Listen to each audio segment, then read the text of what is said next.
Hello, everybody. Welcome back to the podcast. We are wrapping up our coverage of the NEC Symposium, and we are joined by Jenn Canvasser and Jay Kim. Jenn, Jay, how does it feel right now? Come close to the mic, yeah. Awesome. I'm feeling really good. Yeah? Yeah, and you know, I was reflecting. I remember after our 2019 meeting, after the last in-person meeting, I remember just feeling like a lot more actually stressed out than Right now, I only feel good. You feel good? I feel great, actually. I was expecting the word exhaustion, No. but you know, good, and good works. I've been awake since 4:30, and I was out till midnight, and I'm not. I feel believe it. great. Yeah. You know, I left I- for you. I'm the same. You know, the 2019 conference was the last in person. We did a virtual in 2021, but it was very attenuated, and it was, you know, afternoons type of thing. There was none of this connection. Like the biggest word in the word cloud at the end was connections. And what we hear in terms of the feedback from people and what we feel is that there's a big jump from what 2017 felt like. What 2017 was like chaos because it was the first time doing it. 2019 was when we thought we reduced it, but it was also exhausting and complicated, and we didn't have a lot of actionables from that. We had maybe the research priorities that we said, well, that's what we'll try to focus on a few things. This one felt like a leap, but a leap in the energy of like the number of people who have said this was a unique, one of the best experiences we've had in a conference. That the platform, the way it's being, they feel, how everyone is approachable. It's completely different. And so I think that's what I'm reacting. It's like, we planned this, but it's quite exciting to see the energy. You called it magic. Yeah, it is, Yeah. and it's energizing. Instead of depleting, at least me, I think a lot of us, we find it energizing. And what I think part of that magic is seeing people come together for the first time that have never met in real life and only know each other based on the names on the publications. And they're having the chance to not only meet here at the NEC Society, but to actually get to know each other and to develop those relationships and the connections so that they can collaborate and come out of their silos. There's something very transactional about being on Zoom. Like you're getting on to really transact about like something you have to do, something you have to discuss, but the ability to just be around other human beings and just let things flow and just some things you jump from one topic to the next. There's not like a timer and so on. That's right. It's dramatically different. And so I'm not surprised that this is the experience of being here in person is so much more important. Wait. I'm just going to build off that and say thank you for helping to disseminate the content with your podcast, because we did get asked to record and to make it virtual, and we intentionally kept it to in person because we think the magic happens in person. Sure, Zoom is a nice kind of backup when it's necessary, but there's really no substitute to being face-to-face with someone and to look in their eyes and to really have that like magical connection. So thank you. It reminds me of when my wife and I have to decide what to eat for dinner. And like the Zoom option of a conference is like takeout. It's like, That's right. It's convenient, but it's not Limited. It's not good, and you don't enjoy it. And when you're done, you're like, oh, I should have just made something at home. Yeah, and I so think nothing replaces the That's kind exactly of right. in-person networking. And we'll do what we can to share the information. And could it be that because we were all cooped up with the pandemic that we're desperate.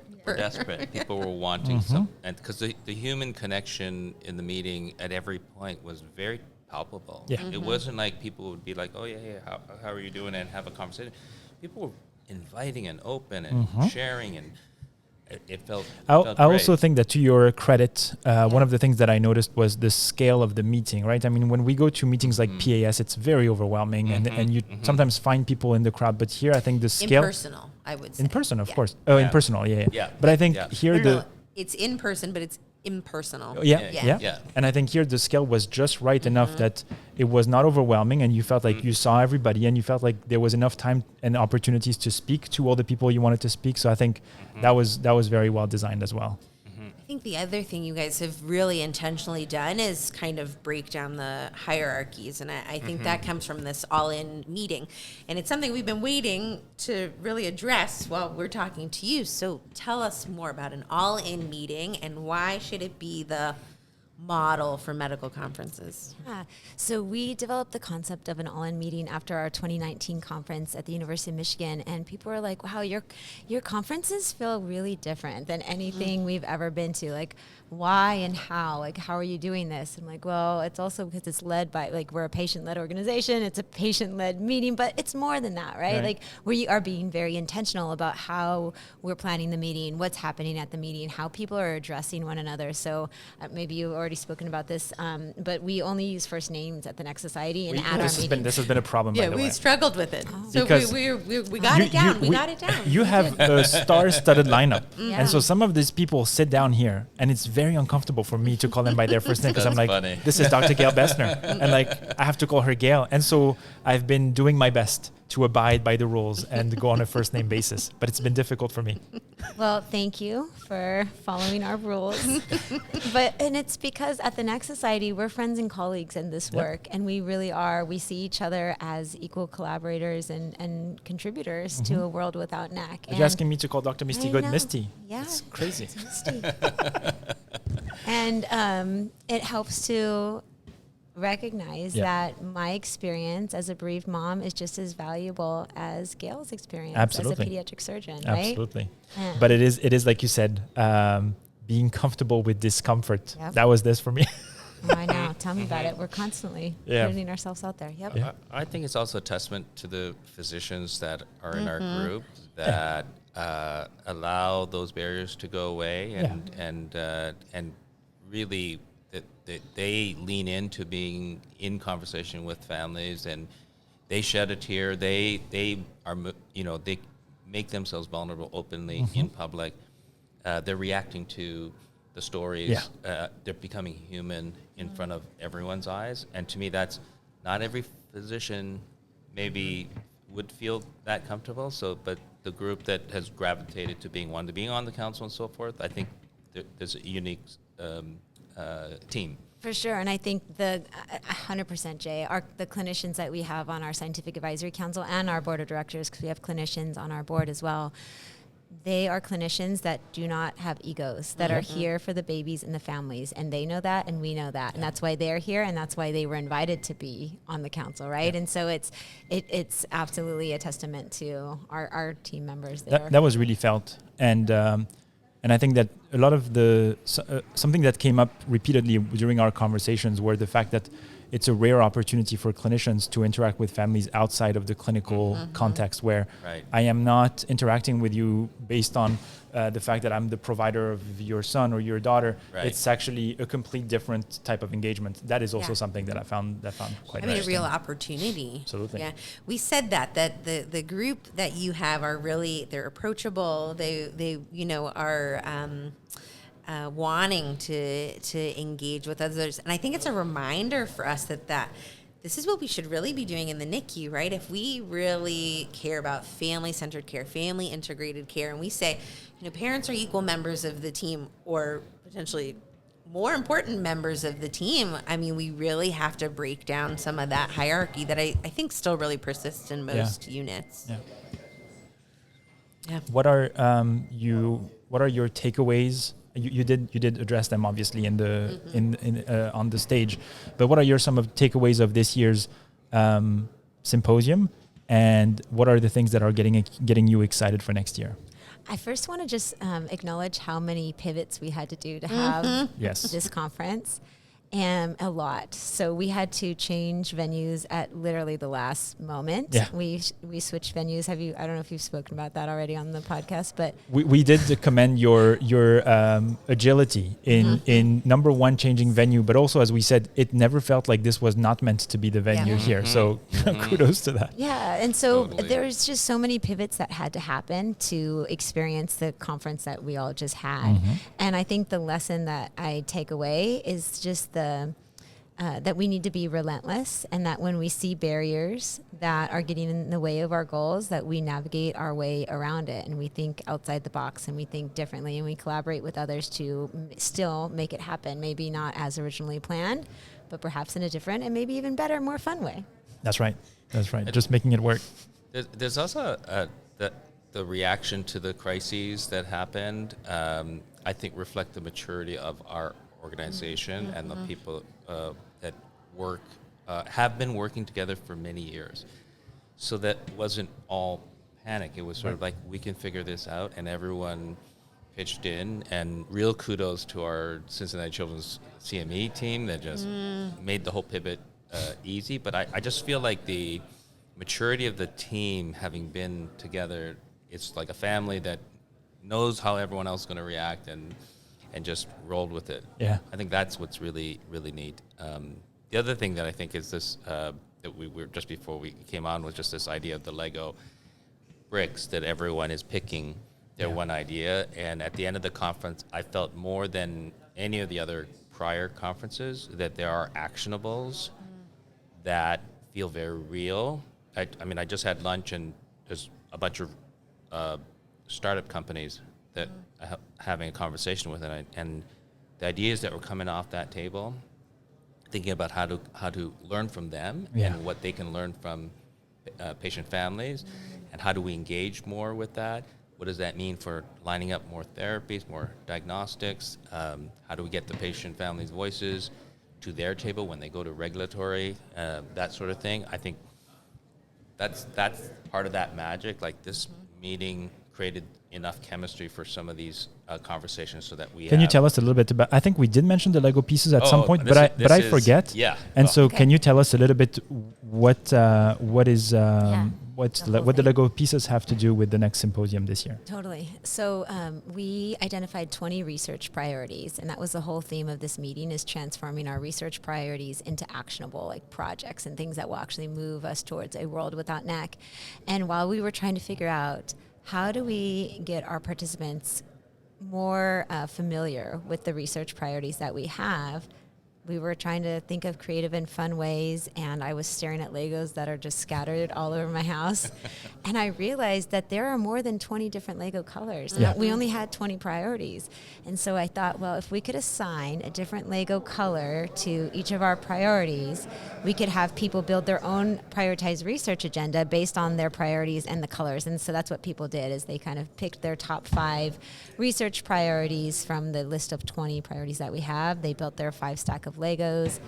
They got some cool sunglasses in exchange, and then we asked them to take, the color that was on top for them, the most important research priority, back with them so that they could advance that particular research priority in their unit and with their colleagues. That's so interesting. Do you know the story of the colors in Lego?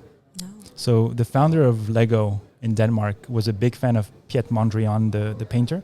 And so because of that, he only had 5 colors, like whatever colors were on the Mondrian painting, the red, the black, and so on. And it's his kids who said, "Dad, you need more colors."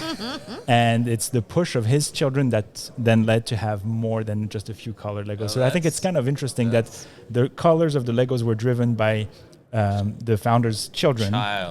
Here we are talking about priorities and colors. And I think that's kind of poetic. It was also driven by... Absolutely. Yes, that's exactly right. You know, the other symbolism is this idea that people are taking a bite size. It's one step. It's one piece, and that everyone is building something together. Yeah. And so that whole thing builds, and they're taking home something concrete in their hand that put on their desk or whatever, and that becomes like, oh yeah, that's the reminder. Reminder. I made a commitment, or what am I supposed to do with that? So it was a brilliant idea to do this, to make it concrete. Yeah. Absolutely. We talk about that at every conference we go to, and this one, again, so much passion and excitement.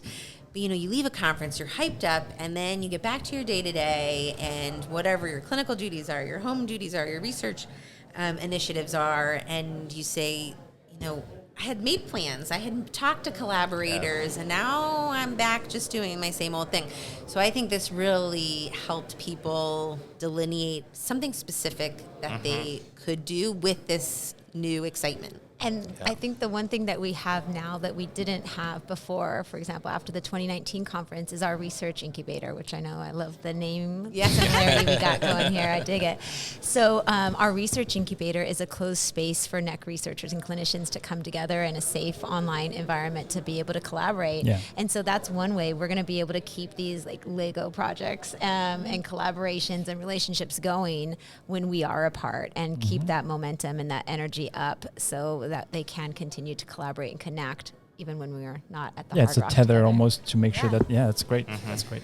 And I think it's, speaking of research, this was one of your major missions, obviously. And I think what you're doing is really disrupting kind of the academic model a little bit, in where you're encouraging young people to collaborate with very senior people in a way that I think is not being done before, especially as we know our medical model is changing and people may end up at a location that doesn't have a NEC researcher.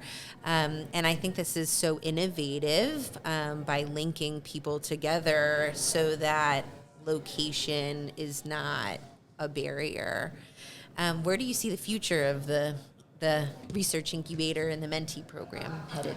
I would say the one thing that's really important that we've been deliberate and intentional is this idea of modeling, like having a different behavior where senior people, junior people, the way people interact, and taking down some barriers so you can collaborate instead of this is my data, that's your data. Yeah. So it's trying to see what is the future research environment look like? What would be an ideal state? And if particularly because if we want to build a world without NEC, we got to get there fast.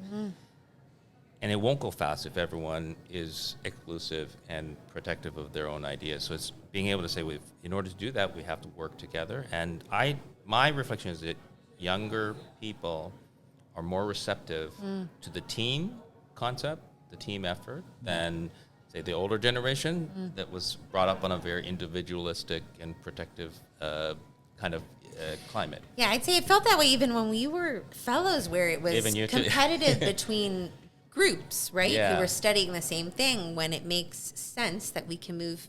If we're all working on the same thing, might we make less mistakes or not? Decide what reinvent part the of the wheel, pie you want, right, and move separate. faster. Yeah. Absolutely. It's very exciting. Yeah.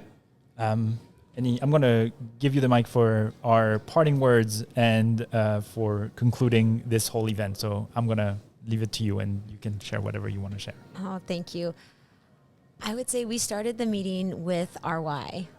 I shared Micah's story, and we closed the meeting by sharing, like, we want our participants to go out in the world and to hold on to their why and keep their why front and centered in everything that they do, and to tell other people about their why they care about it, and why other people should care too, because that's how we make change in the world. We change hearts before we can change minds, and that's how we can then secure the resources we need to build a world without NEC. So my parting words would be to hold on to your why and to go out in the world and help us build a world without this devastating disease. Jenn, Jay, thank you so much for dropping by. Congratulations again on a great conference.